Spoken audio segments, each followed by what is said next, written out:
In your consumer news, Treasury Secretary Scott Bessent has a new plan to bypass the Federal Reserve and bring down those historically high interest rates.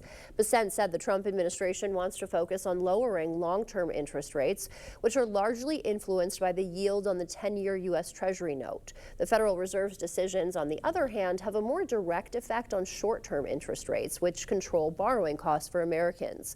Bessent assures the administration isn't trying to twist the Fed's arm, but rather carve out its own approach.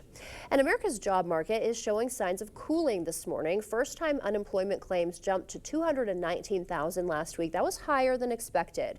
While layoffs do remain low, companies are hitting the brakes on hiring. That's leaving job seekers searching longer for work.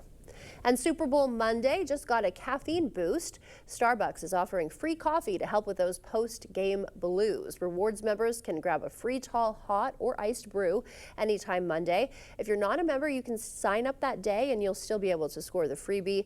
The coffee giant also bringing back self-serve stations and free refills on select drinks, part of its push to restore that coffee house feel.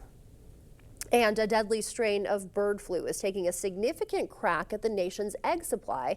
Now some Americans have their own solution: raise chickens at home.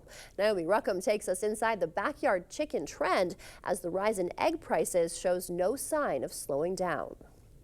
From this feed store in southern Florida, baby chicks are flocking to new homes. Alexis Gutierrez is bringing home 4 chicks, which will be shelling out eggs within weeks. When I had the eggs before, I would find at least 3 eggs every morning from each chicken. The rise in raising chickens started during the pandemic, but is now seeing a resurgence because of soaring egg prices due to the bird flu. Data from the U.S. Department of Agriculture shows more than 20 million egg-laying chickens died last quarter from the virus. The average price of a dozen large grade A eggs was $4.15 in December, up from $3.65 just 1 month earlier.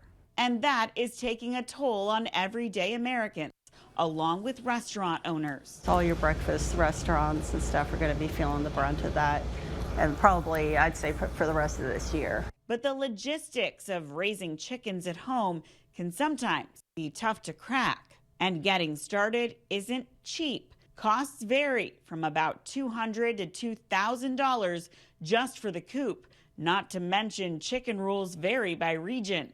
Add on feed, waterers, and that priceless TLC, most egg lovers will keep scrambling to get their weekly dozen from the local store.